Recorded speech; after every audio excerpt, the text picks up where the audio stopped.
আসসালামু আলাইকুম। Penalty kick বিডির আরো একটি নতুন ভিডিওতে আপনাদের সবাইকে স্বাগতম। এফসি অনূর্ধ্ব-17 এশিয়ান কাপ বাছাইয়ে দুর্দান্ত ধারাবাহিকতা বজায় রেখেছে বাংলাদেশ। তিমুর লেস্তেকে ৫-০ গোলে হারানোর পর দ্বিতীয় ম্যাচে আরও বড় জয়ে মাঠ ছেড়েছে বাংলাদেশ অনূর্ধ্ব-17 দল। চীনের চাংকিংয়ে ব্রুনাইকে ৮-০ গোলে হারিয়ে গ্রুপের শীর্ষস্থান আরও মজবুত করেছে বাংলাদেশ। সোমবার দুপুরে চংকিং এর ইয়াংচুয়াং স্পোর্টস সেন্টারে ব্রুনাইকে ৮-০ গোলে বিধ্বস্ত করেছে বাংলাদেশ। দুই অর্ধে সমান ৪টি করে গোল করেছে দলটি। জোড়া গোল করেছেন রিফাত কাজী ও অপুর রহমান। একবার করে গোলের দেখা পেয়েছেন নাজমুল হুদা ফয়সাল, মোহাম্মদ মানিক, মোহাম্মদ আরিফ ও বায়েজিদ বোস্তামি। টানা ২ জয়ে বাছাই পর্বের এ গ্রুপে ৬ পয়েন্ট নিয়ে শীর্ষে রয়েছে বাংলাদেশ। ২ ম্যাচে প্রতিপক্ষের জালে ১৩ বার বল পাঠানোর পাশাপাশি নিজেদের জালও অক্ষম রেখেছে গোলরক্ষক মোহাম্মদ আলিফ রহমান।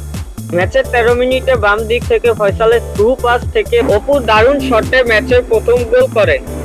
২৩ মিনিটে প্রতিপক্ষের ২ ডিফেন্ডারকে কাটিয়ে ব্যবধান দ্বিগুণ করেন রিফাত। ৩৬ মিনিটে রিদওয়ানের নিখুঁত পাস থেকে ফয়সালের শটে আসে তৃতীয় গোলটি। মিনিট কয়েকের ব্যবধানে মানিকের দূরপাল্লার শটে ৪-০ গোলের ব্যবধানে বিরতিতে যায় বাংলাদেশ। বিরতির পরও আগ্রাসী ফুটবল ধরে রাখে ফয়সাল, মানিক, অপুরা। ৪৯ মিনিটে রিদওয়ানের পাসে অপু তার দ্বিতীয় গোলটি করেন। ৪৩ মিনিটে ফয়সালের দূরপাল্লার শট গোলরক্ষক ফেরালেও রিফাত রিবাউন্ড থেকে নিজের দ্বিতীয় গোলটি করেন। ২ মিনিট পর জটলার সুযোগ কাজে লাগিয়ে আলিফের নিখুঁত ফিনিশিংয়ে আসে সপ্তম গোল। ৭৯ মিনিটে বায়েজিদ ব্যবধান ৮-০ করে ম্যাচের শেষ গোল করেন। বড় জয় নিয়ে মাঠ ছাড়ায় গ্রুপের শীর্ষস্থান আরও সুদৃঢ় করেছে বাংলাদেশ অনূর্ধ্ব-17 দল।